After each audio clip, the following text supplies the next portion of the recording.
What are the experiences of former homeschooled students in traditional settings? Bale, can you describe your transition from homeschooling to a traditional school environment? Okay, sure. Do you prefer English ba or Tagalog? Kung ano pong comfortable kayo, okay lang po. Sige. Bale, nung ano kasi, from homeschool to traditional setting, well, ang advantages kasi ng traditional setting is, well, may mga kasama ka na iba and um, compared naman sa homeschool, mag-isa ka lang talaga na ano, parang ngayon, sa bahay ka nga lang.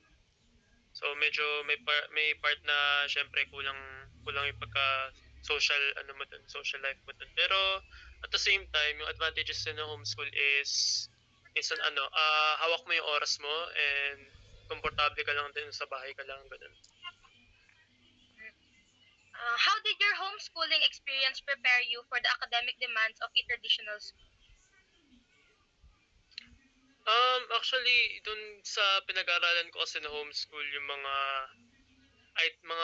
gamit, mga materials kasi nila doon, which is tawag namin doon paces, parang magazine siya.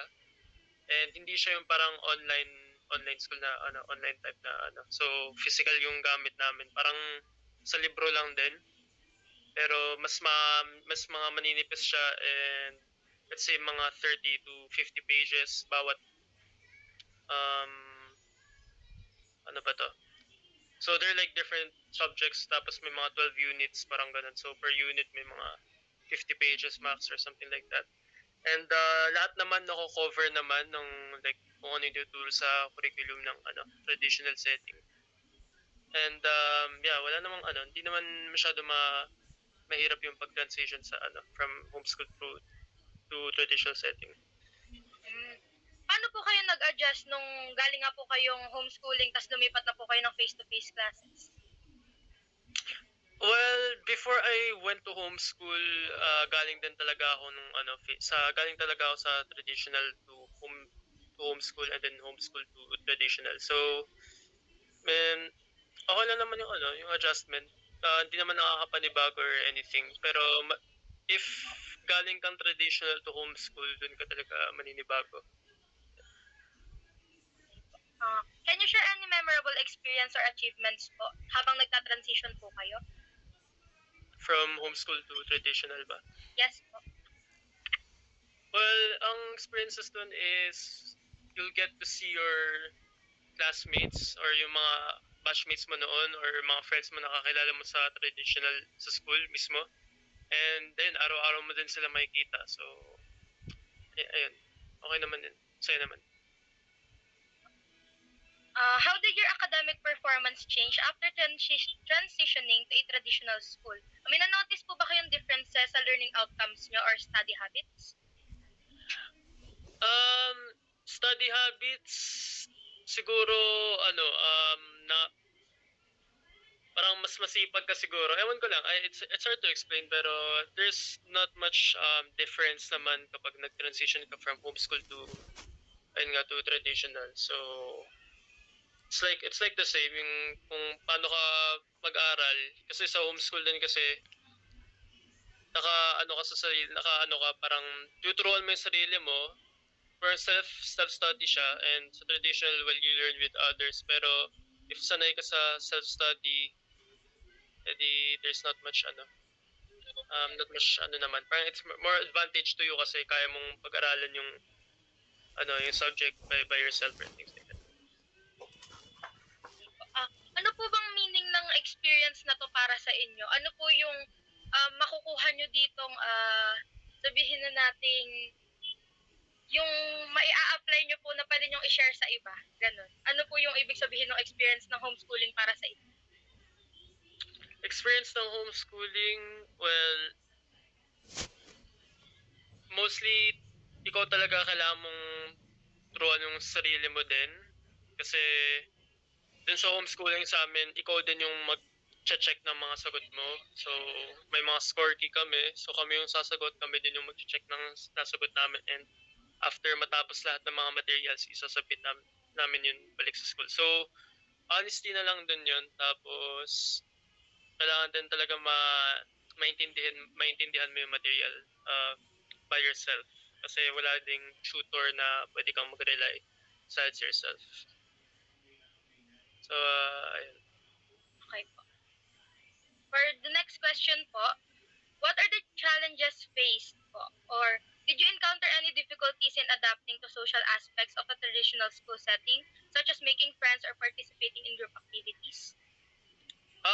Wala naman kasi ano din naman ako, extrovert din naman ako. So, kung friendly ka naman or wala ka namang, well, okay ka sa like, may pag-social, then yeah, you'll have no problem with that.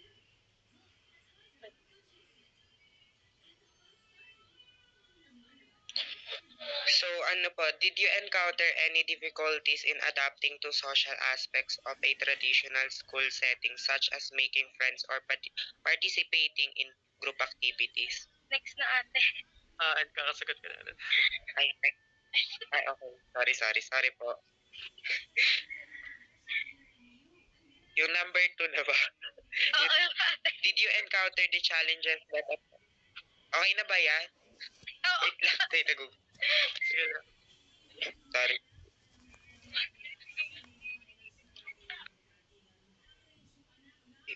How do this? Wait lang. Po natin is, did you encounter the challenge that affect your social interaction with others? Sorry, paki-ulit po na tanong. Sige po. Did you encounter the challenge that affect your social interaction with others?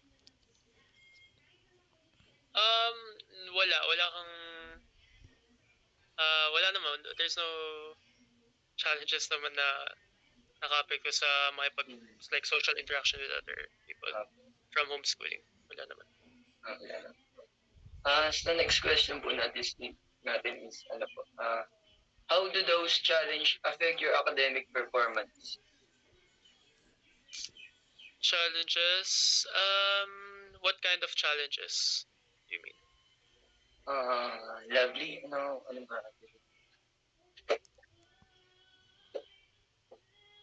Social interaction po. Bali yung ano po kasi namin is about kung ano po yung naging challenges ng former homeschoolers sa yung challenges po na tinutukoy namin is yung social interaction and creating your relationship. Social interaction. Okay.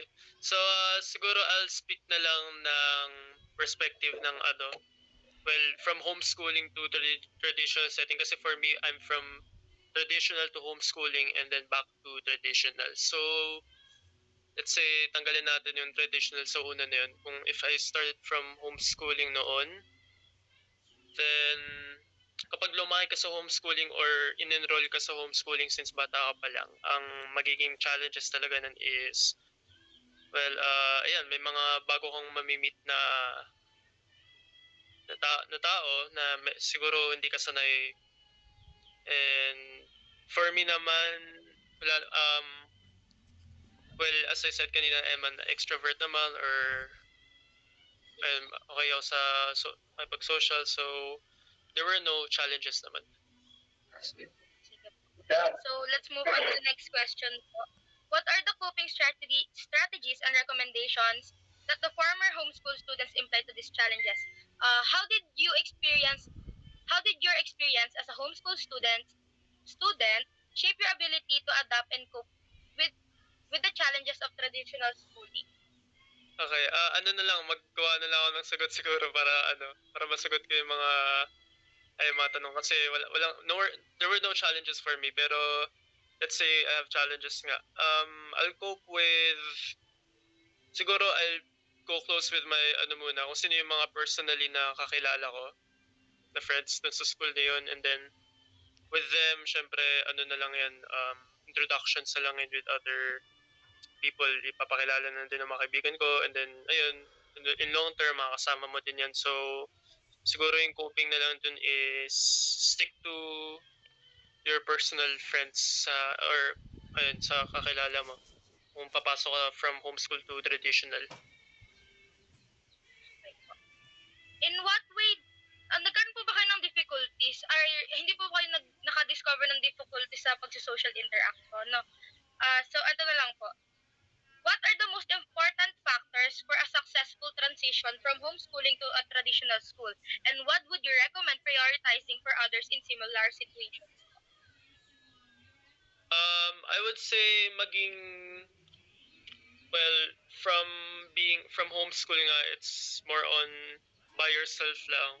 But when you go to a traditional setting, try to be open and like ayun nga, try to make some friends, with your classmates, interact with others, and be active in like social events and those kinds of stuff. And And what advice would you give to other former homeschool students who are currently transitioning to traditional school settings? wag sila matakot sa ibang tao. Yun na lang. Bale, yun na po yung question. Since hindi nga po kayo na-challenge sa Yeah. transition, ayun lang po. Thank you so much po for I hope participating. nakatulong yung mga sagot ko. Yes po. Thank you po. Yeah, Thank you so much po. Sige, no problem. Thank you po. Alright.